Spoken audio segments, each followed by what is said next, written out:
Ngồi. Ngồi. Đây đây.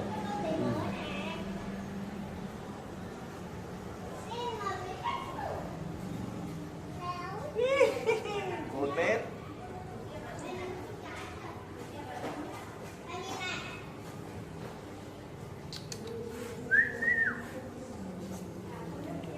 Ngồi. Thử mũi đốt ạ.